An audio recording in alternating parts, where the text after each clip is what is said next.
नमस्कार, मैं हूं आपके साथ अंकिता पाल। बुलेटिन की शुरुआत करते हैं। मुख्यमंत्री योगी आदित्यनाथ ने सरदार वल्लभ भाई पटेल की पुण्यतिथि पर उन्हें श्रद्धांजलि अर्पित की है।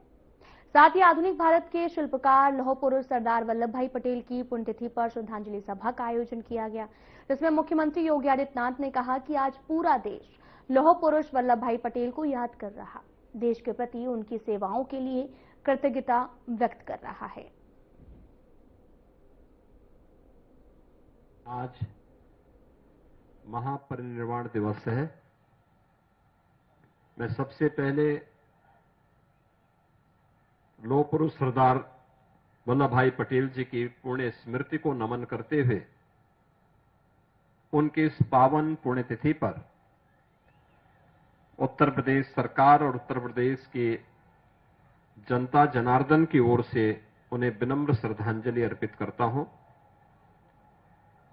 आज के इस कार्यक्रम में यहां पर उपस्थित उत्तर प्रदेश सरकार में उप मुख्यमंत्री श्री ब्रजेश पाठक जी, प्रदेश के जल शक्ति मंत्री श्री स्वतंत्र देव सिंह जी, उत्तर प्रदेश सरकार के पूर्व मंत्री और विधान परिषद सदस्य डॉक्टर महेंद्र सिंह जी, विधान परिषद के सदस्य श्री उमेश द्विवेदी जी, पवन सिंह चौहान जी, अवनीश कुमार सिंह जी, लालजी प्रसाद निर्मल जी, माननीय विधायक ओपी श्रीवास्तव जी, सरदार पटेल स्मृति समारोह समिति के महासचिव श्री शशांक वर्मा जी, अध्यक्ष श्रीमती राजेश्वरी देवी पटेल जी, महापौर श्रीमती सुषमा खड़कवाल जी, भारतीय जनता पार्टी महानगर के अध्यक्ष आनंद द्विवेदी जी, श्री डीएम कटियार जी, दिनेश सचान जी, आज के इस कार्यक्रम में उपस्थित सरदार पटेल स्मारक समिति से जुड़े हुए सभी पदाधिकारी और उपस्थित बहनों और भाइयों, आज पूरा देश अखंड भारत के शिल्पी लौह पुरुष सरदार वल्लभ भाई पटेल को स्मरण कर रहा है, देश के प्रति उनकी सेवाओं के प्रति कृतज्ञता ज्ञापित कर रहा है। हर भारतवासी जानता है कि 31 अक्टूबर 1875 को गुजरात के करमसद में लौह पुरुष सरदार वल्लभ भाई पटेल जी का जन्म हुआ था। उन्होंने एक सामान्य किसान परिवार में जन्म लिया, लेकिन अपने परिश्रम से उच्च शिक्षा अर्जित की। लेकिन उच्च शिक्षा के अर्जन के पीछे का उद्देश्य आजीविका प्राप्त करने के लिए विदेशी हुकूमत की नौकरी करना नहीं, बल्कि उच्च शिक्षा के पीछे का हेतु देश और दुनिया को समझ करके अपनी प्रतिभा और अपनी ऊर्जा का लाभ भारत माता के चरणों में कैसे समर्पित किया जाए, इसके लिए किया था। आजादी के आंदोलन में कूदे, आंदोलन को नेतृत्व दिया, कई बार जेल की यातनाएं सही, लेकिन आजादी के इस आंदोलन से विचलित नहीं हुए। ये देश जब आजाद हो रहा था, उस समय पुरजोर तरीके से भारत के विभाजन का विरोध भी किया। स्वतंत्र भारत में भारत की व्यवस्था कैसे होनी चाहिए और कैसा भारत हमें चाहिए, भारत के अंदर की उन सभी रियासतों को जिनकी संख्या देश के अंदर उस समय 567 थी। इन 567 रियासतों को भारत गणराज्य का हिस्सा बना करके वर्तमान भारत का जो स्वरूप है, अगर सही मायने में कहें तो इस वर्तमान स्वरूप के शिल्पी के रूप में यह भारत सदैव लौह पुरुष सरदार वल्लभ भाई पटेल का स्मरण करेगा। ये स्वरूप उन्हीं की देन है। हर व्यक्ति जानता है, जूनागढ़ का नवाब, हैदराबाद का निजाम नहीं चाहते थे कि भारत गणराज्य में शामिल हो, क्योंकि जब ये देश आजाद हो रहा था, टू नेशन थ्योरी को अंग्रेजों ने जब देश के अंदर लागू किया, तो ब्रिटिश हुकूमत ने उस समय देशी रियासतों को इस बात की स्वतंत्रता दी कि वे भारत गणराज्य में शामिल होना चाहें या पाकिस्तान में या अपना स्वतंत्र अस्तित्व बनाए रखना चाहें, यह उनको स्वतंत्रता दी गई थी। भारत की सभी देशी रियासत भारत गणराज्य का हिस्सा बनने के लिए जितने भी हिंदू रियासतें थीं, उन्होंने भारत गणराज्य का हिस्सा बनने में सहमति व्यक्त की। जूनागढ़ का नवाब और हैदराबाद का निजाम मना कर दिया। जम्मू कश्मीर रियासत को कहां शामिल किया जाए, वह असमंजस की स्थिति में थे। तो पंडित जवाहरलाल नेहरू ने उसे अपने हाथों में लिया कि मैं इसके बारे में आगे पहल करूंगा। जूनागढ़ और हैदराबाद को भारत का हिस्सा बनाना है और एक रक्तहीन क्रांति के माध्यम से केवल सरदार साहब की सूझबूझ के परिणाम स्वरूप ये दोनों रियासतें भारत गणराज्य का हिस्सा बनी। जूनागढ़ के नवाब को और हैदराबाद के निजाम को देश छोड़ करके भागना पड़ा। जम्मू कश्मीर पंडित नेहरू के हाथों में था। उन्होंने जम्मू कश्मीर को इतना विवादित करने का काम किया कि वह भारत को लगातार आजादी के बाद डसता रहा। उग्रवाद, अलगाववाद, ये उसी कश्मीर से पंडित नेहरू के कारण देश को प्राप्त हुआ था। यह देश आभारी है प्रधानमंत्री मोदी जी का, जिन्होंने लौह पुरुष सरदार वल्लभ भाई पटेल और डॉक्टर श्यामा प्रसाद मुखर्जी के सपने को साकार करते हुए आज कश्मीर में धारा 370 समाप्त करके कश्मीर को भारत गणराज्य का अभिन्न हिस्सा बनाने के लिए एक देश में एक प्रधान, एक विधान और एक निशान के संकल्प को आगे बढ़ाया है। बहनों और भाइयों, भारत के अंदर अनेक गृह मंत्री के रूप में भारत के अंदर अनेक ऐसे कार्यक्रमों का शुभारंभ लौह पुरुष सरदार वल्लभ भाई पटेल ने किया था। चाहे वह सोमनाथ के मंदिर के पुनरुद्धार का कार्य हो, भारत के अंदर तमाम प्रकार के उन विवादों के समाधान का एक तंत्र विकसित करने का कार्य, भारत की प्रशासनिक सेवा को वर्तमान स्वरूप देने का कार्य, ये सभी लौह पुरुष सरदार वल्लभ भाई पटेल के कारण हो पाया। यह देश का दुर्भाग्य रहा जब लौह पुरुष सरदार वल्लभ भाई पटेल का यशस्वी नेतृत्व और लंबे कालखंड तक देश को प्राप्त होता। 15 दिसंबर 1950 को उनका नश्वर शरीर जवाब दे गया। उनकी भौतिक देह, उनका भौतिक नेतृत्व हमसे अलग हो गया, इस देश से अलग हो गया। लेकिन उनकी स्मृतियां, देश के प्रति उनकी सेवाएं, देश के प्रति उनका योगदान हम सबके लिए एक चिर स्मरणीय अध्याय बन गया, एक नई प्रेरणा बन गई।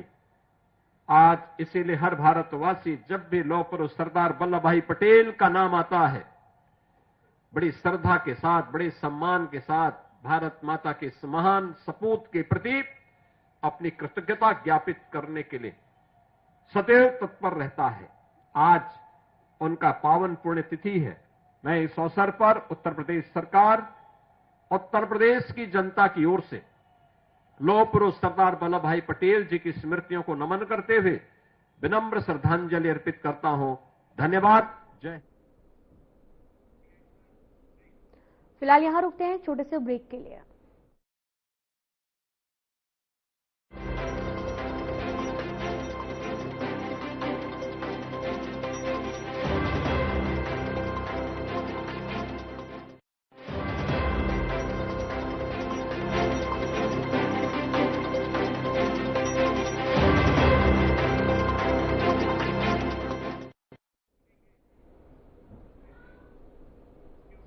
ब्रेक के बाद स्वागत है आप सभी का। रुख करते हैं खबरों की तरफ। उत्तर प्रदेश के बीजेपी प्रदेश अध्यक्ष और राष्ट्रीय परिषद सदस्यों की आधिकारिक घोषणा के लिए कार्यक्रम का आयोजन किया गया, जिसमें उत्तर प्रदेश केंद्रीय राज्य मंत्री पंकज चौधरी को निर्विरोध बीजेपी का नया प्रदेश अध्यक्ष बनाया गया है।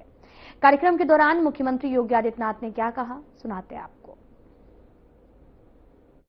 हमारे चुनाव की प्रक्रिया संपन्न हो रही है और एक अनुभवी कार्यकर्ता को उत्तर प्रदेश के प्रदेश अध्यक्ष का दायित्व मिलने के साथ ही उत्तर प्रदेश के अंदर अब नए गति के साथ सरकार और संगठन मिलकर के आदरणीय प्रधानमंत्री जी की मंशा के अनुरूप आगे बढ़ने के संकल्प के साथ बढ़ पाएगा।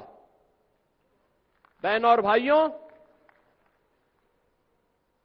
मैं इस अवसर पर धन्यवाद दूंगा चौधरी भूपेंद्र सिंह जी को, जो पिछले 3.5 वर्ष से प्रदेश अध्यक्ष के रूप में अपने दायित्वों का निर्वहन करते हुए प्रदेश के अंदर हर एक उन कार्यक्रमों को गति प्रदान करने में अपना योगदान दे रहे थे। इस दौरान प्रदेश तमाम चुनौतियों का सामना करते हुए आगे बढ़ा और आज नवनिर्वाचित अध्यक्ष के चुनाव के साथ संगठन पर्व का यह दायित्व उत्तर प्रदेश के अंदर अपनी पूर्णाहुति की ओर अग्रसर हो चुका है। लेकिन नए दायित्व के कार्य हम सबके सामने नई चुनौती के साथ में है। आपने बदलते हुए भारत को देखा है। एक नए भारत का दर्शन हम में से हर व्यक्ति कर रहा है। 11 वर्ष में क्या भारत आज पूरी दुनिया का नजरिया भारत के प्रति और भारतवासियों के प्रति बदला है। जो लोग आज से 11 वर्ष पहले भारत को कमतर आंकने का प्रयास करते थे, हे दृश्य देखते थे, आज उन्हें भारत के अंदर विश्व नेतृत्व नजर आता है। आज उन्हें भारत पर गौरव की अनुभूति होती है। आज भारत वैश्विक संतुलन का कार्य कर रहा है और बिना रुके, बिना डिगे, बिना झुके अपनी यात्रा को आगे बढ़ाने का कार्य कर रहा है।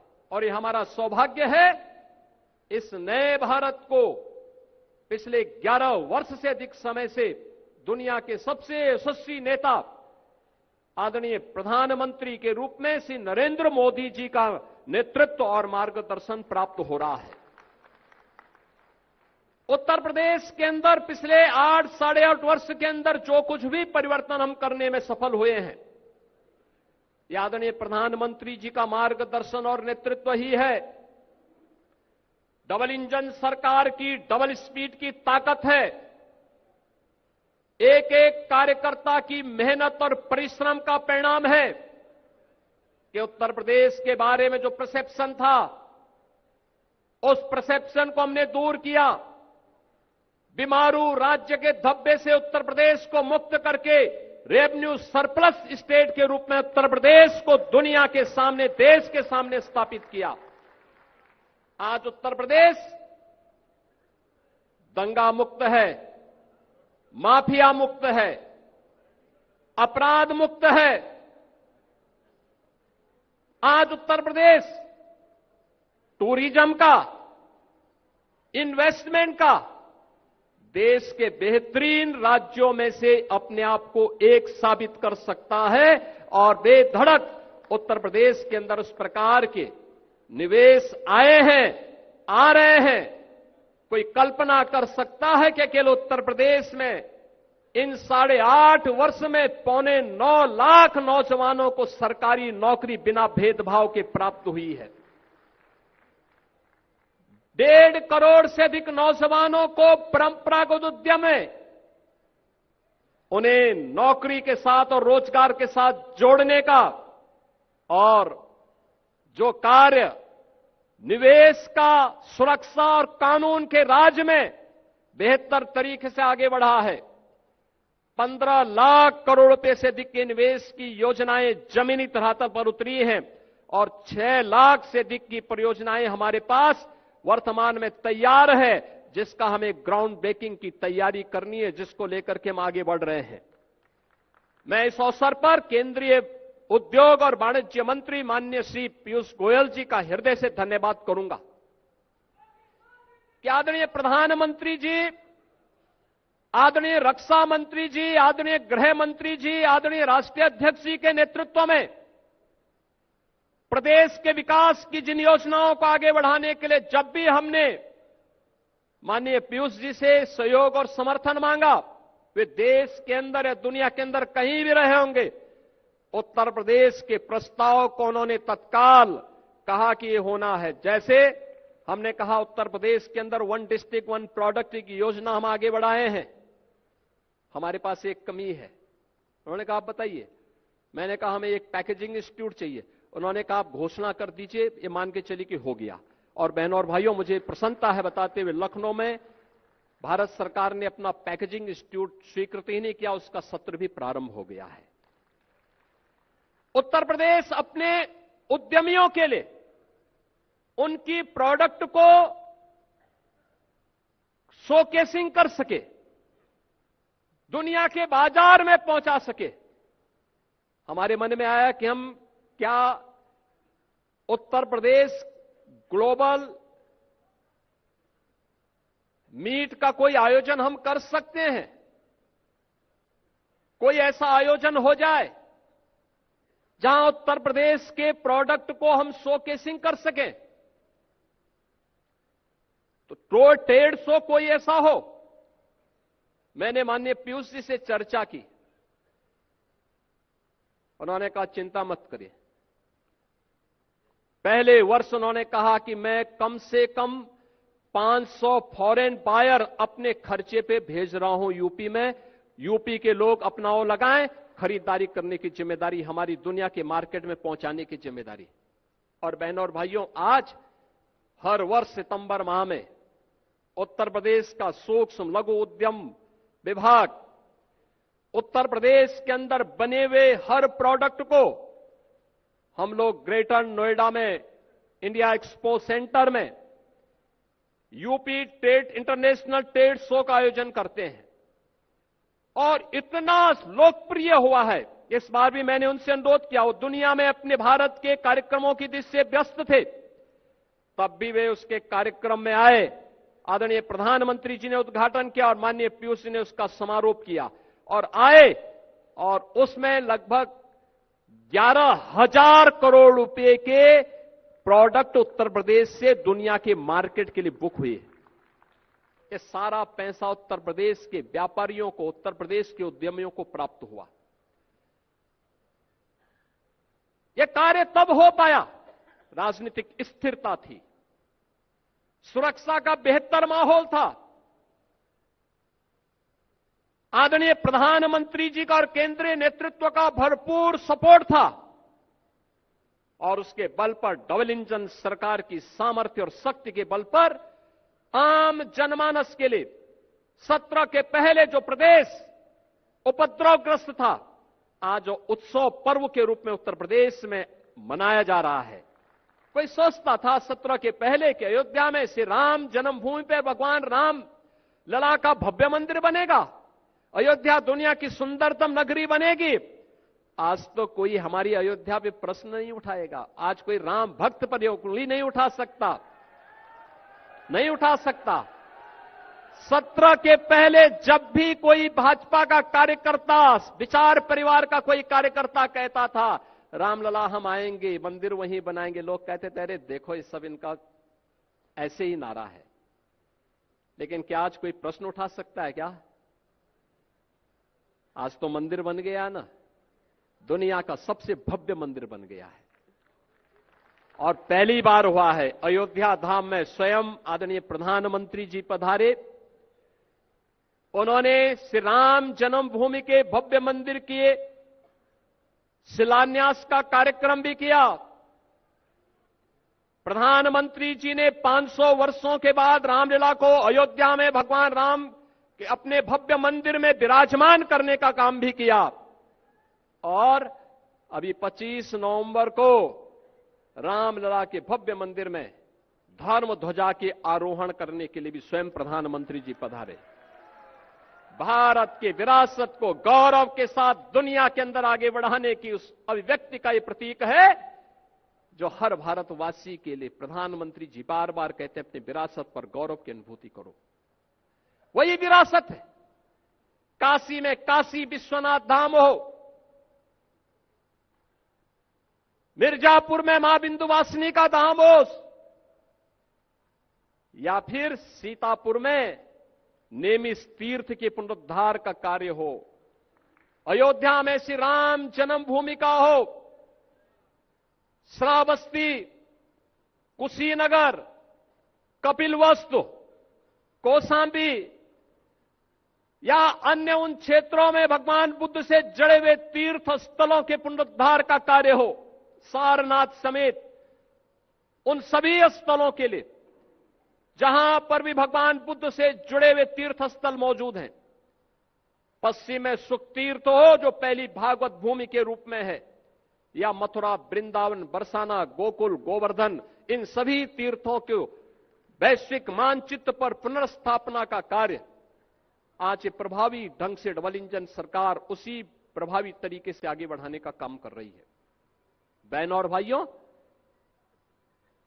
ये काम इसलिए हो पा रहा है क्योंकि जनमानस को भी विश्वास है सरकार करेगी, अच्छा करेगी। आज उत्तर प्रदेश का इंफ्रास्ट्रक्चर, कोई सोचता था पहले बिजली नहीं आती थी क्योंकि 17 के पहले जो लोग प्रदेश की कमान जिनके हाथों में थी वे अंधेरे में रहने के व्यस्त थे, क्योंकि डकैती तो अंधेरे में ही पड़ती है, इसलिए बिजली नहीं दी जाती थी। हम लोग जब 17 में आए थे तो ऊर्जा मंत्री के रूप में पीयूष जी थे। पीयूष जी आए थे अप्रैल में, 2017 अप्रैल में। इन्होंने कहा कितनी बिजली मिलती है, पता लगा 3 से 4 घंटे। इन्होंने कहा नहीं, इसको आपको बढ़ाना पड़ेगा। हमने कहा हम 24 घंटे बिजली देना चाहते हैं। और याद करिए, जब अप्रैल प्रथम सप्ताह 2017 में माननीय पीयूष गोयल जी उत्तर प्रदेश आए थे, तब से बिजली का जो रोस्टर उन्होंने तय किया वही आज भी उत्तर प्रदेश के अंदर लागू है। सभी 75 जनपदों में, 350 तहसीलों में, 825 विकास खंडों में।